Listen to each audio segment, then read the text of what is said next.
हमारा इमरान इस्माइल जो सिंध के गवर्नर थे, 4 गोलियां उसके कपड़ों में से निकली, बच गया। लेकिन जो मैंने फैसला किया अब ये कि हमने अब इस निजाम का हिस्सा नहीं रहना। मैं अपनी सारी चीफ मिनिस्टर्स, अपनी पार्लियामेंट्री पार्टी से अब मिलूंगा और हमने फैसला किया है कि हम सारी असेंबलियों से निकलने लगे हैं।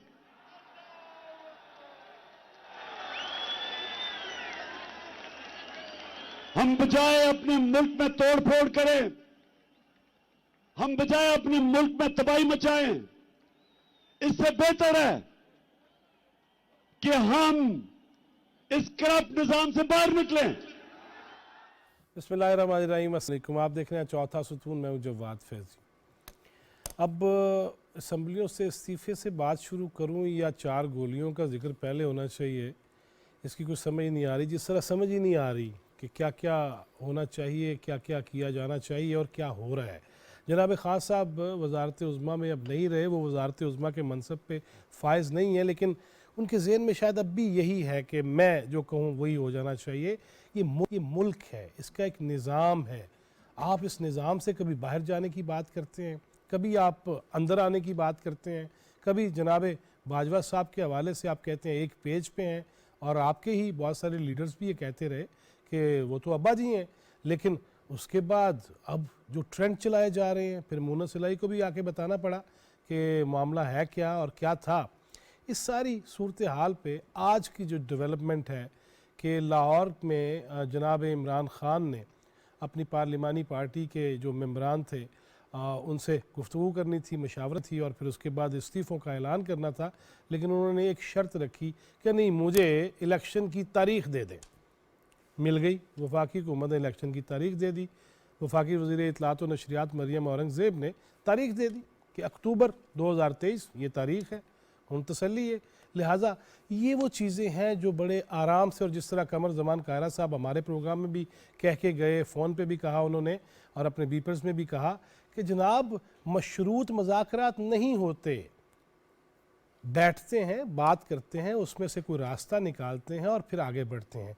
इन्हीं मौज़ूआत पे बात करेंगे। स्टूडियोज़ में मेरे साथ हैं सीनियर जर्नलिस्ट जनाब अब्दुल क़य्यूम सिद्दीकी, बहुत शुक्रिया आपके आने का। जनाब own शराजी, thank you very much. और लाहौर स्टूडियोज़ में तशरीफ़ रखते हैं ग्रुप एग्जीक्यूटिव एडिटर दुनिया ग्रुप जनाब सलमान गनी, और उन्हीं से ही बात शुरू करते हैं कि सलमान गनी साहब, लाहौर का अहवाल और जनाब का तजिया क्या कहते हैं आप?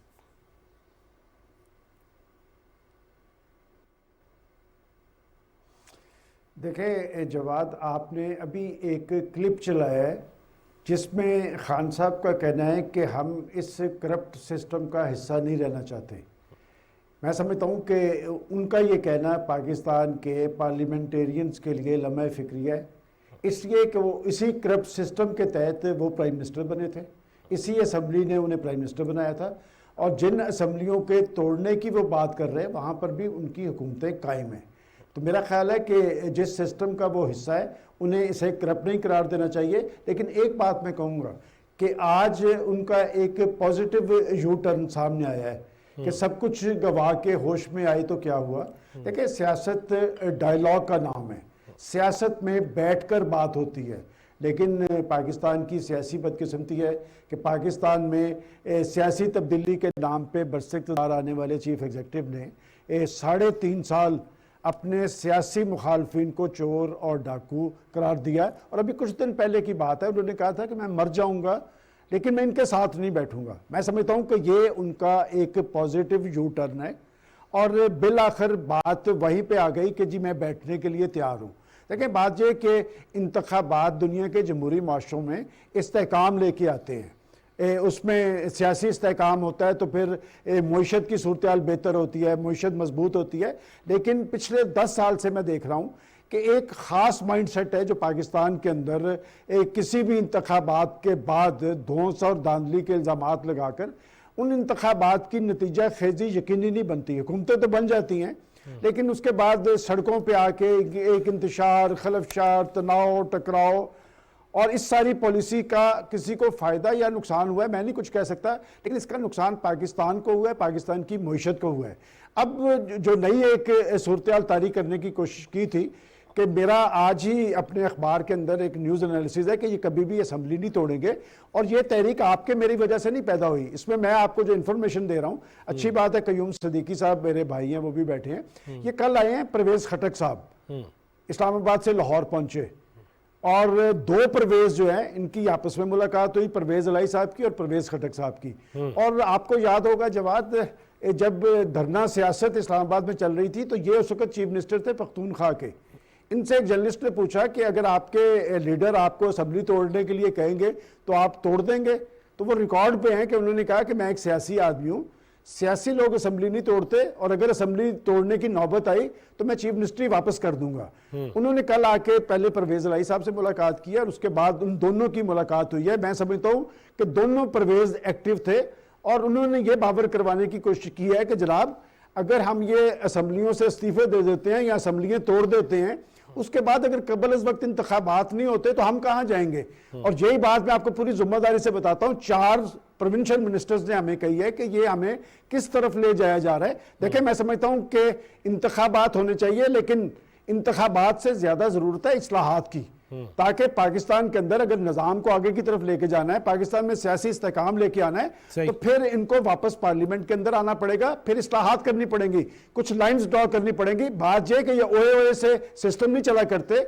और मेरा ख्याल है कि आज उन्हें इतना एज हमें जरूर देना चाहिए कि अगर वो डायलॉग पे आए हैं तो ये बात भी मैं बताता चलूं कि ये पिछले 15 रोज से कुछ से पर्दा कुछ ऐसा मुज़ाकराती अमल चल रहा है जिससे एक कंसेंसस तो हुआ है कि पाकिस्तान की अस्करी लीडरशिप जो सामने आई है, ये क्रेडिट पाकिस्तान के प्राइम मिनिस्टर का है कि उन्होंने सीनियरिटी की बुनियाद पे, मेरिट पे पाकिस्तान की अस्करी लीडरशिप तो कायम कर दी। इसके बाद इसका यकीनन असरात पाकिस्तान के सिस्टम पे भी होना है। मैं समझता हूँ कि खान साहब को चाहिए कि पार्लियामेंट में वापस आए और बैठकर पाकिस्तान के अंदर इंतखाबी इस्लाहात करें, ताकि ये जो बार बार वो कभी असम्बलियाँ तो कभी सियासी लोग भी असम्बलियाँ तोड़ने की बात करते हैं, ये तो उनका घर होता है ना कि अपनी कश्ती से बोलने वाली बात है। तो मैं तो हूँ डायलॉग का हामी कि डायलॉग होना चाहिए, बामकसद होना चाहिए और इश्यूज पे होना चाहिए। सही। अब्दुल कयूम सिद्दीकी साहब, सलमान गनी साहब जिस तरह कह रहे हैं कि डायलॉग पे आ गए हैं, लेकिन वो कह रहे थे कि नहीं पहले डेट दे दे, डेट तो मिल गई कि अक्टूबर 2023 ही है। नहीं देखें, ये तो जाहिर है कि एक तुर्की ब तुर्की जवाब है ना, ये तो एक नी जर्क रिएक्शन है। जैसे सलमान साहब बता रहे थे कि किस तरह बैकग्राउंड के अंदर क्या कुछ हो रहा है और वहाँ पे भी एक चैनल्स जो हैं वो खुले हुए हैं, और ये चैनल्स आपको पता है इमरान खान साहब हमेशा खुले रखते हैं।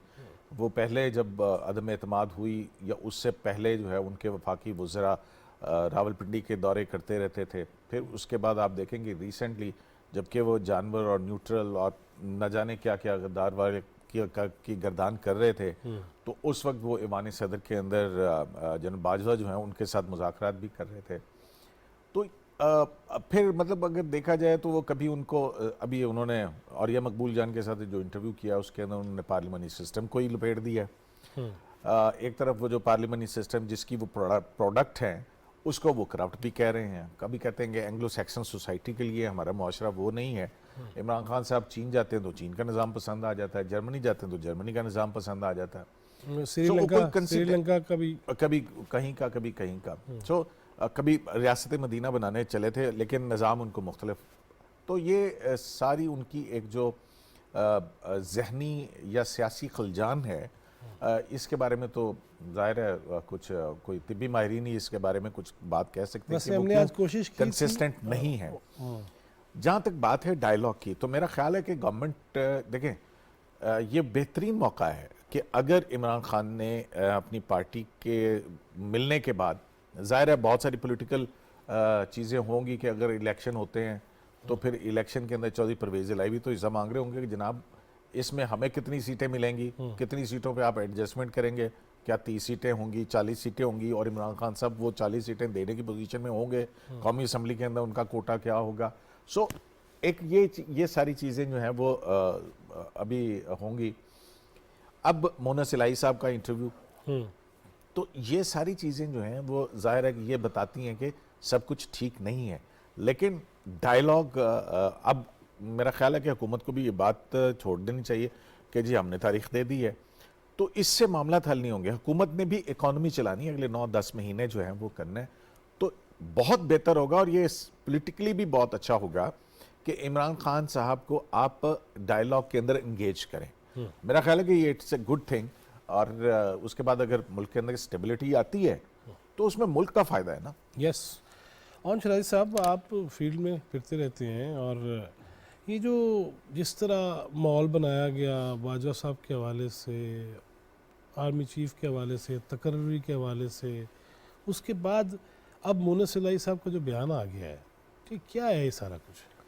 अच्छा जवाद फैज़ी साहब, मजमूई तौर पे पाकिस्तान तहरीक इंसाफ की अगर सियासत को देखा जाए, ये इमरान खान साहब की ख़ास करके, क्योंकि तहरीक इंसाफ की सियासत वही है जो इमरान खान कहते हैं, तो कंफ्यूज सियासत नज़र आती है। अब ये लॉन्ग मार्च उन्होंने किया जो फैज़ाबाद भी नहीं पहुंच सका, उनका ये कहना था कि जी हम तो बड़ी तैयारी से आ रहे हैं, और अब 25 मई वाला नहीं होगा कुछ भी।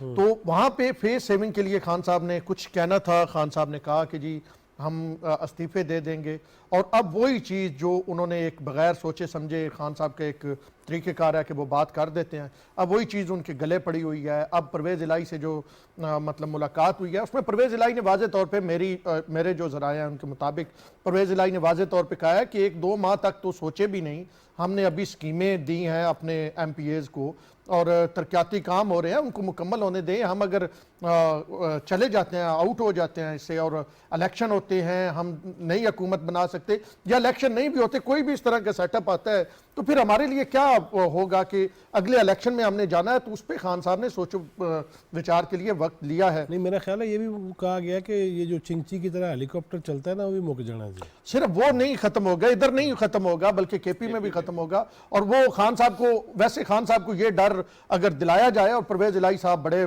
मैच्योर सियासतदान हैं, और वो उन्होंने यकीनी तौर पे खान साहब को बहुत बताया होगा कि फ़लाँ ATM भी नहीं है, फ़लाँ ATM भी नहीं है, अगर दोनों हुकूमतें चली गई तो फिर उसके बाद बनी गाला का जो खर्च अखराजात है वो भी जेब से अदा करना पड़ेगा, और सारा बोझ सरदार साहब ही पड़ जाना है। देख लो फिर साहब, तो अल्टीमेटली खान साहब को भी ये समझ आनी शुरू हो गई है, सिक्योरिटी पे खर्च हो रहे हैं पाकिस्तान में। और फिर 90 लाख को उन्होंने अपना वो भी लगवा लिया जी, बुलेट प्रूफ शीशा भी लगवा लिया। जमान पार्क में घर भी, मतलब वो बिल्डिंग भी नहीं बनी है, वो कैसे बनी है, किसने बनवा के दी है, वो एक अलग कहानी है कि कौन चाहता था कि उसका कंट्रोल बनी गाला के पास चला जाए, और खान साहब की एक बहन जो वहां पे रह रही हैं उनसे वो उनको किसी और घर में शिफ्ट किया गया, और वो भी एक अलग कहानी है। बहरहाल हम उस तरफ नहीं जाते, जिस तरफ आप जो बात कर रहे हैं वो खान साहब को अल्टीमेटली अब अंदाजा हो गया है, उनके पास कोई, उनकी प्रेशर की सियासत है, और प्रेशर डालने के लिए उनके पास आखिरी यही था, वो कहते जी पंजाब से मैं बाहर आ जाता हूँ, KP से बाहर आ जाता हूँ। अब लोग उनके पास इकट्ठे नहीं हुए।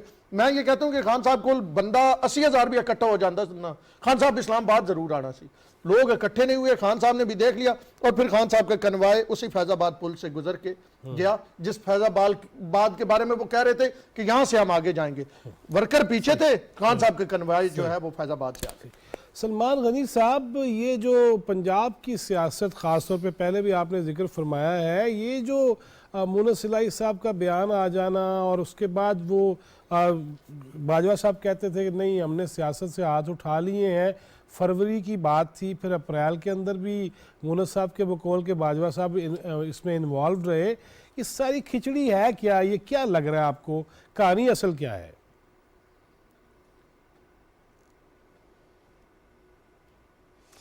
देखें जवाद, आधी बात तो अभी क़य्यूम सिद्दीकी साहब ने ये बात कह के कर दी है कि वो बहरहाल पॉलिटिकल लोग हैं, वो अपना हिस्सा ज़रूर मांगेंगे, और बात सिर्फ सीटों तक नहीं है। मेरा आपसे सवाल है कि एक शख्स पंजाब का चीफ मिनिस्टर है, और आखिर आप उसे किसी चीज़ की गारंटी करेंगे तो वो पीछे हटेगा।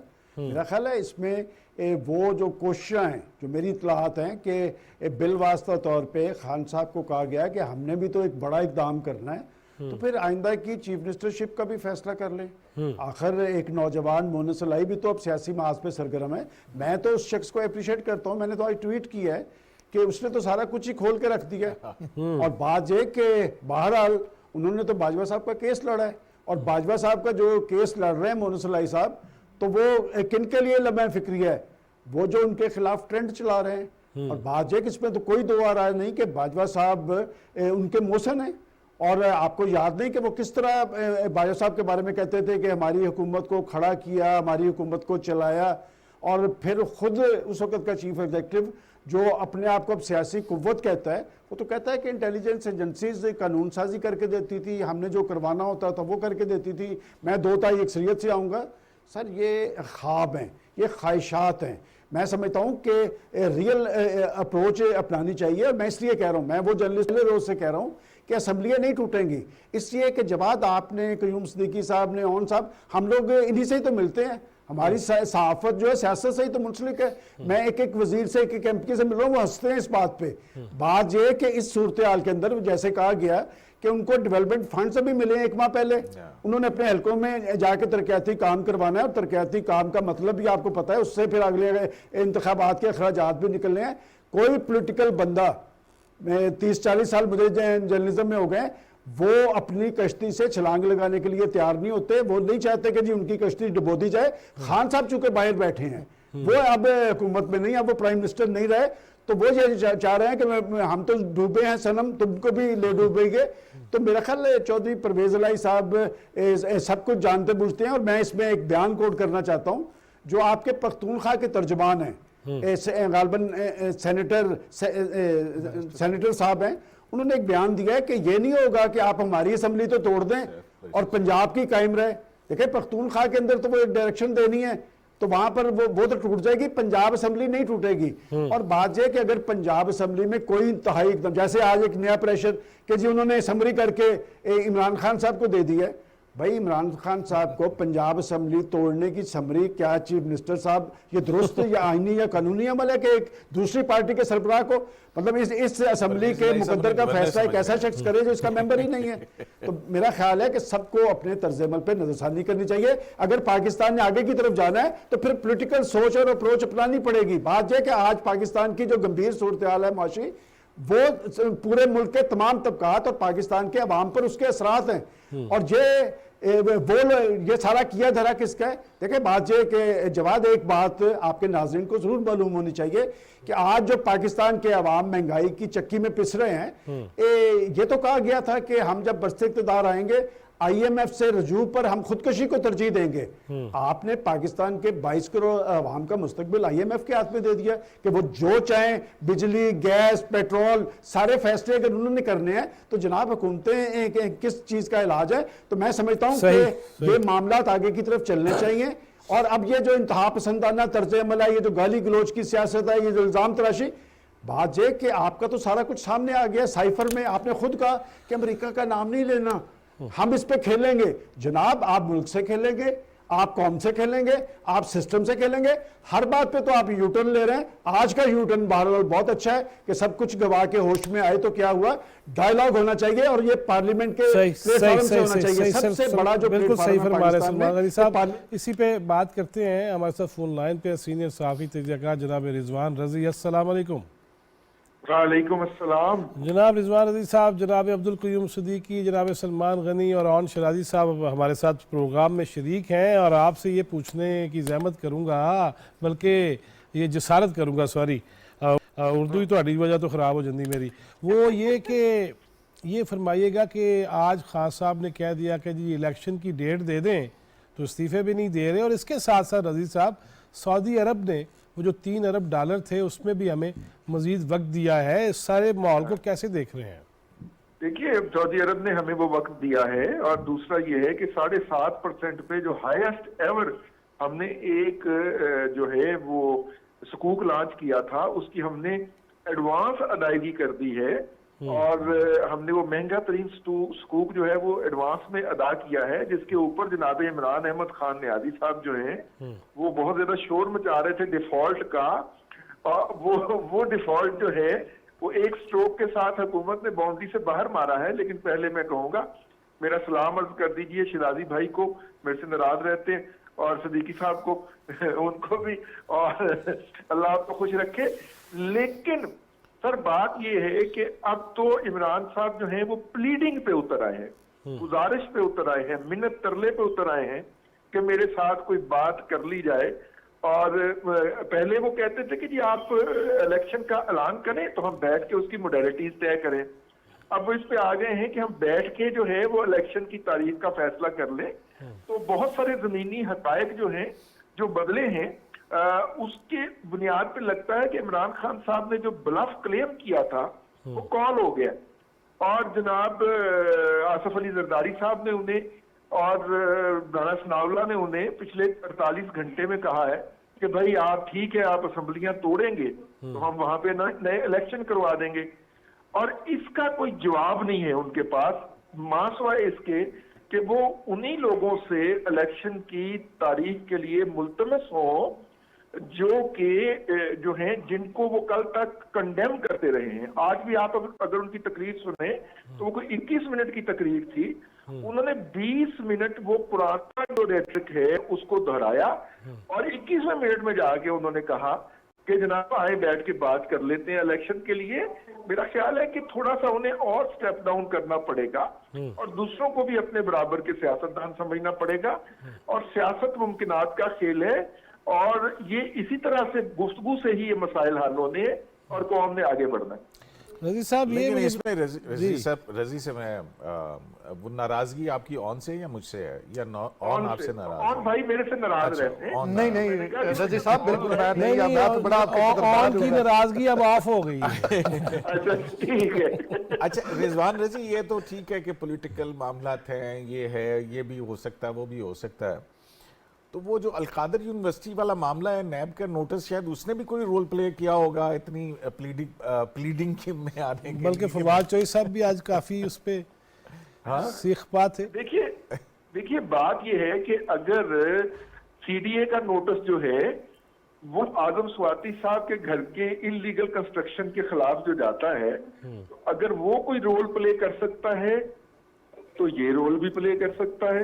जो कि आपने कहा कि अलकादर यूनिवर्सिटी में 34 तलबा वहां पे पढ़ रहे हैं अब तक की तारीख तक और कोई सिलेबस नहीं है उनका कि वो क्या पढ़ रहे हैं, ठीक है ना, एचईसी से अप्रूव्ड सिलेबस है ना उनका कोई अपना सिलेबस है और वो रहूनियत पढ़ रहे हैं और कोई पता नहीं उसको क्या पढ़ी जा रहे हैं टोटल।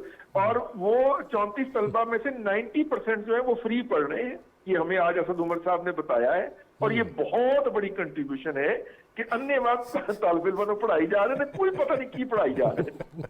सही है सब साथ ही देगा सिद्दीकी साहब। हाँ जी, ये चले इस तरफ बात आ ही गई है, तो ये जब भी ऐसी कोई बात होती है तब अदालतों पे भी चढ़ाई हो जाती है। वो तो देखें ना, वो तो उनका वतीरा है। वो जब नो कॉन्फिडेंस वाला मामला हो तब उसके बाद जैसे ही वो उससे निकलते हैं तो फिर वो दूसरे तरह का उनका रूप धार लेते हैं। और मेरा ख्याल है कि अब जो है ना वो कंधे मिलने इमरान खान साहब को बंद होने चाहिए और इदारों को जो है, मतलब आप देखें ना, कभी वो कोई सी पिटीशन डाल के सुप्रीम कोर्ट पहुंच जाते हैं और सुप्रीम कोर्ट से उनकी मावनत और मदद या उसकी हेयरिंग या उस वहाँ से कुछ ना कुछ उनको मिलना शुरू हो जाता है, या उससे पहले इस्टेब्लिशमेंट से मिलना शुरू हो जाता था, मैनेजमेंट, पॉलिटिकल, ये बिल पास करवाना है तो एजेंसीज के ज़रिए बंदे पूरे करवाओ, ये करो। तो जब तक ये इधर से वो नहीं होगा ना, खुदा हाफिज कि ठीक है पॉलिटिकल लोग अपने मामला खुद जो है वो तय करें, तो उस वक्त तक जो है ना वो कोई मुज़ाकरात में नहीं आएगा। अब जो नज़र, मेरा ख्याल है कि वो नज़र आ रहा है, वो टेकें, वो जो सपोर्ट, वो जो wheel chair, walker wheel chair, जो भी व्हील चेयर थी या एयर चेयर थी, जो भी था, वो जो है वो अब जब सहारे और बैसाखियां निकलनी शुरू हुई हैं तो अब आप ये देख लें कि वो परवेज इलाही साहब के दस्ते नगर हो गए। वैसे सिद्दीकी साहब, ये सऊदी अरब से जो 3 अरब की मजीद जो मोहलत मिली है, इससे कुछ थोड़ा सा रिलीफ मिलेगा? ज़ाहिर है सऊदी अरब तो हमेशा पाकिस्तान की जो माशी मामलात हैं उसके ऊपर वो मदद फ्राहम करता है, वो किसी की भी हो हुकूमत। उससे पहले भी डेफर पेमेंट्स के ऊपर ये बहुत बड़ा एक रिलीफ होता है कि आपको, क्योंकि आपका इंपोर्ट बिल जो है वो देखें उस पेट्रोल के ऊपर आप कहाँ से कहाँ पहुँच जाता है। सो ये एक बहुत बड़ा रिलीफ है और मेरा ख्याल है कि हुकूमत की बहुत बड़ी, जैसा कि रिजवान रजी साहब ने कहा कि ये कामयाबी है कि एक स्कूक बॉन्ड की जो है वो एडवांस पेमेंट कर दी गई है। जो लोग शोर मचा रहे थे कि जनाब डिफ़ॉल्ट हो जाएगा पाकिस्तान, श्रीलंका बन जाएगा, तो एक जाहिर है कि ये इसके अंदर बहुत बड़ी कंट्रीब्यूशन है। और सऊदी अरब हमेशा उसने जो है पाकिस्तान की मदद की है, मावनत की है, कभी घड़ियाँ दे के और कभी पेट्रोल दे के। और शिराजी, मुझे ये बताएं ये देखें सियासत और मईशत किस हद तक समझ रहे हैं कि आने वाले दिनों में एक तो माशी तौर पे सऊदी अरब का ये इकदाम जो है हमारे साथ जो जिस तरह सिद्दीकी साहब फरमा रहे हैं कि हमेशा से ये रहा है, दूसरी तरफ सियासत में भी थोड़ी सी ज़रा नरमी आ जाए सख्तियों से तो मॉल चल नहीं पड़ेगा इस्तेहकाम की जाए। देखें जैसे आप पहले सवाल सदीकी साहब से कह रहे थे कि खान साहब अभी बेफैज़ फिर रहे हैं, ठीक है, जब खान साहब बेफैज़ फिर रहे हैं तो फिर परवेज़ इलाही भी खान साहब को खुद मनाने पड़ रहे हैं और परवेज़ इलाही 10 सीटों के साथ नहीं मान रहे। फिर ये कहा जा रहा है कि जी अब इदारों को भी बेसाखियाँ नहीं बनना चाहिए। यकीनी तौर पे हर इदारा अपनी आइनी हदूद में रहेगा तो चीज़ें आगे चलेगी। मैं आज जस्टिस इजाजुल हसन इमरान खान के खिलाफ तौहीन अदालत केस था, तो उसमें थोड़ा सा 2 कमेंट जो उन्होंने रिमार्क्स दिए हैं ना, तो वो सदीकी साहब के होते मैं बयान करूं, वैसे ये तो मतलब है सूरज को चिराग दिखाने वाली बात, लेकिन मैं वो बयान कर देता हूं। एक उन्होंने कहा कि जी इमरान खान ने रोशन तो चिराग इमरान खान ने सुप्रीम कोर्ट को बराह रास्त कोई यकीन दहानी नहीं कराई थी 25 मई के हवाले से। फिर उन्होंने कहा अगर कोई गलत बयानी हुई है तो ये बाबर अवान और फैसल चौधरी की जानब से हुई होगी। यानी अभी तक बादियों नज़र में अभी भी सुप्रीम कोर्ट ये समझ रही है कि शायद इमरान खान साहब डायरेक्टली तौर पे उस चीज़ के साथ इन्वॉल्व नहीं थे। तो मेरे ख्याल में अब वो जिस तरह कह रहे हैं वो बैसाखियाँ वो सारी चीज़ें उनमें कहीं जाके रुकना होगा, तब सिस्टम चलेगा, तब जाके जो हकीकत में अब इस तरह तो ये होगा कि एक वकील है वो किसी अपने क्लाइंट की बिहाफ पे यकीन दहानी करवाता है और फिर कल ये कहा जाए क्लाइंट ने तो नहीं कहा था, फिर इसका मतलब है क्लाइंट डायरेक्टली तौर पे पेश हो, डायरेक्टली तौर पे चीज़ें चले। तो मेरे ख्याल में मईशत तो और मईशत है या माशियत है, और जिस तरह वो रोहीनियत की बात रिजवान रजी साहब कर रहे थे, वो खान साहब ने सारों को जिस तरह उनके तलफ़ुज़ बिगाड़ते हैं ना, उन्होंने सारी चीज़ों को उसी अंदाज में लेके चले हैं। तो सऊदी अरब का एक इक़दाम है और जो मौजूदा हुक्मरान जमात है उसने हमें बताया है, जब हमारी पहली मुलाकात हुई थी वज़ीर आज़म शहबाज शरीफ साहब से, उन्होंने बताया था कि क्या क्या किस अंदाज में इन लोगों के साथ दोस्त ममालिक के साथ खान साहब डील करते थे और कितने वो मतलब इस हवाले से नाराज़ थे। और फिर जब घड़ियाँ बिकी और वो खान साहब तो अब ये भी तहरीक इंसाफ वाले कहते हैं कि दे नाल भी तो ज़र मुबादला दे ज़खायर बदे ना, खान साहब ने घड़ी बेची। तो अगर इस तरह ज़र मुबादला के ज़खायर बढ़ेंगे तो फिर कट्टे बच्चे मुर्गियाँ अंडे, वो वैसे खान साहब से कोई ये भी सवाल कर ले, हमें तो बुलाते नहीं हैं, हम तो बड़ी कोशिश करते हैं जाने की, लेकिन वो बुलाते नहीं हैं मखसूस लोगों के, वो जो उठाते हैं ना वो क्या प्लस्तर। जब कट्टे बिके थे तब भी आप गए थे? नहीं, जब कट्टे शुरू में गए थे, जब वो भैंसें बिकी थी, गाड़ियां बिकी थी, लेकिन अब वो प्लस्तर वाले साफियों का दौर है, इधर उठाते हैं और हमसे प्लस्तर उठाने नहीं होता, इसलिए हमें बुलाते हैं। प्लस्तर भारी भी तो होता है ना। सलमान गनी साहब ये फरमाएगा कि ये सऊदी अरब से मज़ीद 3 अरब डॉलर के हवाले से मज़ीद जो गुंजाइश भी मिली है, इससे क्या असरात होंगे, और इसके साथ साथ ये बात भी हुई जिस तरह कि खान साहब अपने ऊपर कोई चीज़ नहीं लेते, मुझे फ़लाँ ने कहा था जस्टिस काजी फायज़ ईसा के हवाले से, मुझे फ़लाँ ने कह दिया था तो यूँ हो गया। ये सिलसिला कब तक तरक होगा, क्या नज़र आ रहा है आपको?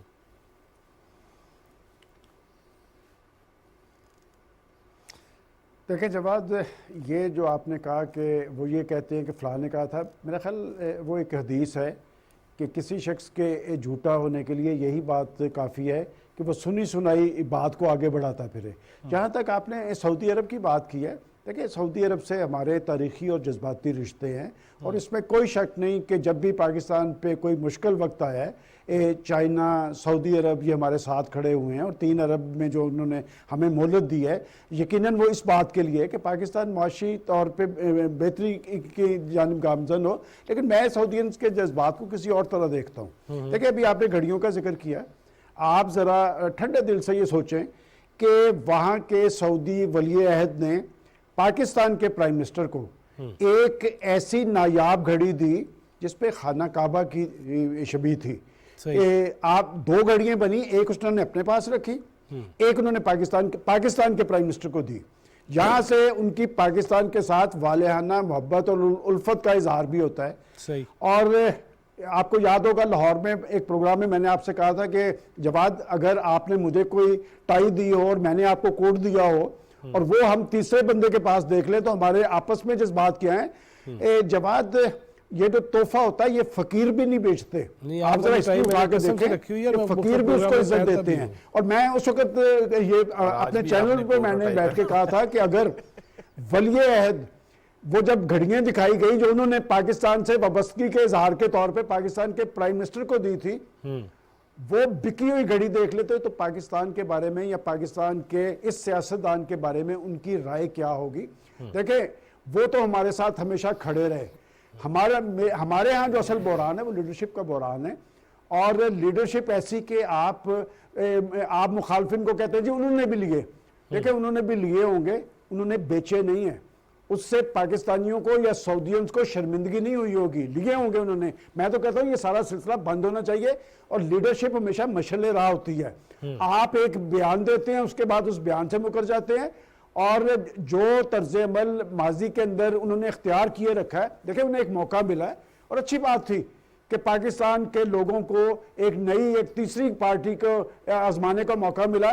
3.5 साल में कोई एक दिन ऐसा नहीं गया कि उन्होंने अपने मुखालफिन को चोर और डाकू करार ना दिया हो। और मैं नहीं कहना चाहता, मेरे नज़दीक तो चौधरी परवेज लाई साहब बड़े काबिल एहतराम हैं, लेकिन आप जिस शख्स को डाकू कहते रहे, आज वो आपके चीफ मिनिस्टर हैं और आपकी पार्लिमानी पार्टी उनके अंडर है, लिहाजा आपके कौलो फेल के तजाद ने आपकी सियासत पे बड़े बुरे असरात रखे हैं। ये तोशा खाना का केस क्या है? क्या इससे ये कहा जाता है जी लोग ये यकीन ही नहीं करते इनके बारे में? पाकिस्तान का जो पाकिस्तानी कौम है बांझ कौम नहीं है, ये बड़े शऊर के हामिल लोग हैं, इन्होंने आपको भी आजमा लिया है। मैं समझता हूं कि अब हम एक ऐसी नैज पे पहुंच गए हैं कि अब इस तरह के जज्बाती बयानात और इस तरह के गाली गलोच और इल्ज़ाम तराशियों के अमल से पाकिस्तान आगे नहीं जाएगा। लिहाजा मैं फिर वही बात कहूंगा कि अगर आज उन्होंने एक अच्छा यू टर्न लिया है तो जवाब हमें बतौर जर्नलिस्ट ये बात जरूर कहनी चाहिए कि आप पार्लियामेंट के अंदर वापस आए और बैठ के कोई लाइंस ड्रॉ करें, ताकि पाकिस्तान के अंदर जमहूरियत भी मजबूत हो, पार्लियामेंट का वकार भी बहाल हो, और पाकिस्तान की मुआशी सूरत हाल देखें। असल अगर बड़ा चैलेंज है पाकिस्तान का तो वो पाकिस्तान की मुआशी सूरत हाल है, और यहां तक पाकिस्तान क्यों कर पहुंचा है इसका भी जायजा लेना चाहिए। मैं आपको याद कराता चलूं, आपको याद होगा कि जब वो बरसत इक़्तिदार आए थे उन्होंने एक कमीशन बनाया था कि ये कमीशन इस बात पे काम करेगा कि ये माजी की हुकूमतों ने जो कर्ज लिए थे वो कहां इस्तेमाल किए हैं। जरा वो फिगर्स उठा के देख लें कि माजी की हुकूमतों ने कितने कर्ज लिए थे 73 साल में, और आपकी हुकूमत ने 3.5 साल में कितने लिए थे। बात यह कि आज जो पाकिस्तानी कौम भुगत रही है, और मैं बड़े क्लियर कहूंगा कि आपने महंगाई बेरोजगारी का जो रुझान जहां पर छोड़ा था उसके बाद उन्हीं पॉलिसियों का ही असरात है कि आज महंगाई का एक रुझान है और पाकिस्तान के अहले सियासत को इसकी फिक्र नहीं है। और एक बात मैं जरूर कहना चाहूंगा आपके प्लेटफार्म से कि आज पाकिस्तान के अंदर सियासत जो होती है वो अवाम की खिदमत से मशरूत होती है। जब आज वो जो सैलाब ज़दगान लाखों की तादाद में बैठे हैं वो बेचारे सर्दी से ठिठुर रहे हैं। पाकिस्तान की पॉलिटिकल लीडरशिप और पाकिस्तान की सियासी जमातों ने वहां पर कैंप क्यों नहीं लगाए? मैं समझता हूं कि इस सियासत को हमें प्रेशर देना चाहिए कि आप जब जमहूरियत की बात करते हैं तो ये जमहूर के लिए होनी चाहिए। दुनिया के पार्लियामेंट के अंदर जब सियासतदान सर जोड़ के बैठते हैं तो वो कौम मुतमिन हो जाती है कि ये हमारे लिए सोच रहे हैं। लिहाजा जब तक ये लोग अपनी सियासत को अवाम के मफादात के साथ मुंसलिक नहीं करेंगे, ना पाकिस्तान का मुस्तकबिल महफूज होगा, ना इनकी सियासत चलेगी। सही सही। क्यों सिद्दीकी साहब, मईशत मजबूत नहीं होगी, इखलाकी तौर पे अगर हम वो जो इन्हतात पजीर है उसका सिलसिला नहीं रुकेगा, ये जिस तरह सलमान गनी साहब फरमा रहे हैं कि डाकू और उससे नीचे तो बात ही कोई नहीं है ना। और मैं नहीं कहना चाहता, परवेज़ लाई साहब वाकई सीनियर सियासतदान है, क्या क्या कहते रहे, चलाना भी चाह रहा था लेकिन मैंने कहा नहीं, बांधा नहीं। तो इस सारे मामलात को हल करने के लिए खान साहब को क्या कर लेना चाहिए और मीडिया को क्या करना चाहिए कि छोटी छोटी बात पर जिस तरह हाइप क्रिएट होती है उससे? देखिए, मीडिया को भी संजीदा इश्यूज जो हैं वो उनको हाईलाइट करना चाहिए। ये नहीं कि किसी ने कुछ भी बयान दिया कि कब्बा कान ले गया और आपने कान देखा नहीं और कभी, तो वो वाली पॉलिसी तो मेरा नहीं ख्याल है होनी चाहिए। देखिए, मीडिया फॉर द पब्लिक है, आवाम के मसाइल जो हैं जो दिन ब दिन बढ़ते चले जा रहे हैं उनकी तरफ तवज्जो देने की बड़ी अशद जरूरत है। सैलाब का जिस तरह जिक्र किया, इन्फ्लेशन देखें कहाँ चला गया भाईजान। आप बाहर जाके देखें, आज बिजली, गैस, पानी, स्कूल फीस, पेट्रोल, आटा, दाल, सब्जी, मतलब देखें कहाँ पहुंच गई है। आपका इन्फ्लेशन किस कदर बढ़ता चला जा रहा है। ये बात है, जाहिर है इसकी जिम्मेदार हुकूमत वक्त है, जवाब दें। वो हुकूमत ली है, तो अब कोई उनको चलने दे रहा है या नहीं चलने दे रहा है, लेकिन एक माशी महाज के ऊपर किसी की भी गलतियां हों, लेकिन आपने अगर ये जिम्मा लिया है तो इसकी दादरसी भी अब आपका जो है वो फ़र्ज़ अवलीन है कि आवाम जो है उसको कोई रिलीफ मिले। दूसरी बात जो है ना कि इसका हल क्या है, जो आपने बात की है, तो इसका बड़ा सीधा सा और सादा सा हल है, और वो ये है कि इमरान खान साहब क्रिकेट की इस्तेलाह इस्तेमाल करते हैं। क्रिकेट के अंदर अगर टीम के अंदर आप हैं तो फिर तो आप कोई परफॉर्मेंस दे सकते हैं। क्राउड में बैठ के आप बेशक कहते रहें कि आप छक्का मार दें, चौका मार दें, वो कुछ नहीं कर सकते आप। तो इसी तरह से जो पार्लियामेंट जिसके अंदर आपकी एक बड़ी अददी तादाद है आपके पास, आप पाकिस्तान की एक बड़ी पॉलिटिकल पार्टी हैं, बल्कि शायद भाई आके तनकीद करें, आके कानून साजी में पार्लियामेंट में आए, पार्लियामेंट में आके आप देखें, आप हुकूमत की गोशमाली कर सकते हैं, हुकूमत को सीधे रास्ते पे रख सकते हैं, कानून साजी जो आप चाहते हैं वो करवा सकते हैं, and there are so many other options. Ground से बाहर खड़े होकर आप सिर्फ तालियां पीट सकते हैं या चीख सकते हैं बस। कौन शराय साहब पार्लियामेंट में आएंगे? देखिए, तनख्वाहें मिल रही हैं ना, असल मकसद तो है तनख्वाहें मिल रही हैं, खान साहब को भी मिल रही हैं, मुराद सईद को भी मिल रही है, तो तनख्वाहें जब मिल रही हैं तो आप हंसते लग पड़े। मुराद सईद को तनख्वाह मिल रही है, उन्होंने सबसे पहले कहा था मैं रिजाइन करता हूँ, उन्होंने ट्वीट भी किया था, जब स्पीकर ने बुलाया तो वो नहीं आए। तो खान साहब को भी तनख्वाह मिल रही, मुराद सईद को भी तनख्वाह मिल रही, तो फिर पीछे मतलब नहीं आना चाहिए। कादर पटेल साहब भी रोज आते हैं ना, तो कादर पटेल साहब भी आते हैं, बाकी लोग भी आते हैं, तो मेरे ख्याल में मुराद सईद साहब को भी आना चाहिए, खान साहब को भी आना चाहिए, लेकिन आएंगे नहीं। क्यों? क्योंकि खान साहब अपने लफ्ज़ों के कैदी बन जाते हैं, वो इतना बड़ा दावा कर लेते हैं, फिर वो उस दावे के पीछे खड़े होने के लिए नहीं, कुछ 2014 में भी तो हुआ था ना, आ गए थे वो तो फिर उस वक्त कई तरह के फैयाब हो रहे थे ना, कई जगहों से। हो सकता है ये पहला स्टेप हो, मुज़ाकरात की बात जो उन्होंने डोल डाला है, तो अगला स्टेप ये हो कि मुज़ाकरात फिर कहाँ होंगे, फिर वो पार्लियामेंट में नहीं, लेकिन जरदारी साहब ने कल बड़े वाज़ेह कहा है, उन्होंने कहा है कि आप पहले गालियां देंगे और उसके बाद कहेंगे मुज़ाकरात करें, तो इस तरह मुज़ाकरात नहीं होंगे। आज भी उन्होंने जो किया है 20 मिनट, वही उनकी लाइन थी जो उनकी लाइन पहले होती है, उसके बाद फिर उन्होंने आके कहा है कि मैं मुज़ाकरात। तो गालियां देते रहेंगे सिद्दीकी साहब, तो फिर कैसे होगा ये सिलसिला? एडिट कर दें और जो काम की बात है उसके ऊपर बात कर लें, तो वही सुनना बंद कर दें। अगर इस तरह आप बंद करेंगे तो फिर खान साहब की सारी स्पीच ही आपको ना जो है वो म्यूट करनी। नहीं, मैं वो बात कर रहा हूँ कि दूसरी तरफ भी जो है बड़े दिल का मुजाहरा करना चाहिए। गलती हो गई एक बंदा, अगर वो कहते हैं सलमान गनी साहब कि क्या कहते हैं, वो सुबह का भूला शाम को घर आए तो उसे भूलावा नहीं कहते हैं, और अगर लौट के बुद्धू घर को आ जाए तो वो भी बहुत अच्छी बात होती है। क्यों जी सलमान गनी साहब, अब इख्तितामी कलमात में भी आपके ही हैं और इब्तदाई भी आपके ही थे। ये जो गालम गलोच, ये जो अखलाकी तौर पे मामलात हैं, इस पे कोई मौलाना साहब या कोई दीगर कोई शख्सियात से नहीं मिल रहे, और या मकबूल जान साहब भी मिले हैं, उन्होंने भी नहीं बताया कि कोई जो है वो कोई अखलाकी भी मामला होता है, कोई कुरान। मौलाना साहब को भी काबिल एतराज़ ख़वातीन के हवाले से जो है वो स्पीचेस नहीं करनी चाहिए, ये भी देखिए जवाद साहब, अभी जैसे कयूम सिद्दीकी साहब ने कहा कि गवर्नमेंट को भी कोई पॉजिटिव तर्जुमल, मेरा ख्याल है वज़ीर दाखिला साहब फौरी तौर पे टीवी पे आया और मुझे बड़ा अच्छा लगा कि उन्होंने कहा कि मैं एक सियासी कारकुन हूँ, अगर ये डायलॉग की बात कर रहे हैं, उन्होंने कहा फैसला तो पीडीएम के प्लेटफार्म से होगा, लेकिन मेरी ज़ाती राय ये है कि मुज़ाकरात करने चाहिए। मेरा ख्याल उन्हें एंगेज करना चाहिए, और जैसे भी कहा गया ना कि वो पार्लियामेंट में नहीं आएंगे, ये तो कई सालों से डायलॉग पे नहीं थे आ रहे, और आज उन्होंने डायलॉग की बात की है कि बड़ी देर की मेहरबान आते आते। तो मैं समझता हूँ कि बिल आखिर मसले का हल जो है डायलॉग के जरिए और पार्लियामेंट के जरिए ही निकलना है, और वो जो इंतखाबात की तरफ पेशरफ्त होनी है वो भी पार्लियामेंट के जरिए ही होनी है। और अच्छी बात ये होगी कि कुछ लाइंस ड्रॉ कर ली जाए, ताकि आने वाले इंतखाबात के बाद फिर पाकिस्तान के अंदर ये धरना सियासत और ये जो रैलीज और एहतजाज का सिलसिला बंद हो। चूंकि ये सिलसिला बंद होगा तो फिर पाकिस्तान की मुआशी बहाली और मुआशी तरक्की का अमल तेज होगा। सैलाब का जिक्र किया था सलमान गनी साहब, आपने कहा कि बाकी जमातों को भी चाहिए। सैलाब के हवाले से खान साहब को नहीं चाहिए कि वो तवज्जो उधर मरकूज कर लें और अवामी खिदमत करें?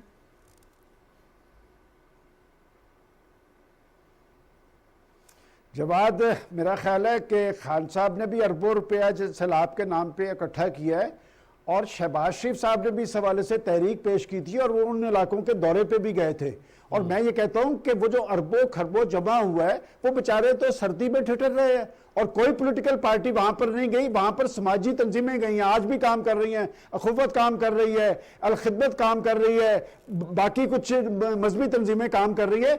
असल मैदान फिर वहां लगा हुआ है। अगर ये अवामी खिदमत के दावेदार है तो जाएं जरा सैलाबज़दा इलाकों का दौरा करें और ये देखें कि जिनके घर बार उजड़ गए थे वो बेचारे किस तरह वहां पर गुजारा कर रहे हैं और सर्दी में उनके साथ क्या कैफियत बीत रही है। सही, बहुत शुक्रिया जनाब सलमान गनी आपका, जनाब अब्दुल करीम सिद्दीकी और शराजी, थैंक यू वेरी मच।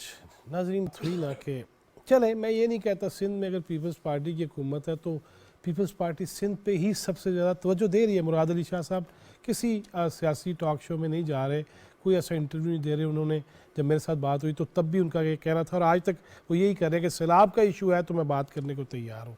इसी तरह पंजाब के अंदर सारी जमातें हैं और PTI का तो ये कहना है, ये क्लेम है कि वो पाकिस्तान की सबसे बड़ी जमात है, उसको तो हर सूबे में होना चाहिए, नहीं तो KPK में ही।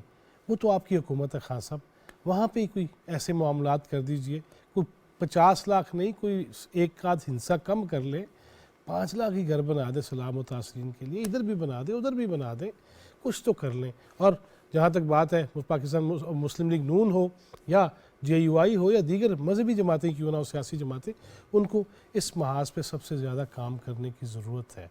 अल्लाह ताला करे कि हमें इस चीज़ का इदराक हो जाए कि कब किस वक्त क्या करना चाहिए। टाइमिंग बहुत अहमियत रखती है, सिर्फ ये नहीं है कि अपनी अपनी टाइमिंग देते ध्यान रहो कि वध जाए कट जाए, नहीं, बल्कि उस पर फैसला करने की सलाहियत होनी चाहिए जो टाइम पे हो। अल्लाह ताला हमें सही चीज़ों को समझने की तौफीक दे और आसानियाँ तकसीम करने वाला बनाए। जवाद फैज़ी चौथा सुतून टीम को इजाज़त दीजिए, अल्लाह ने के बाद।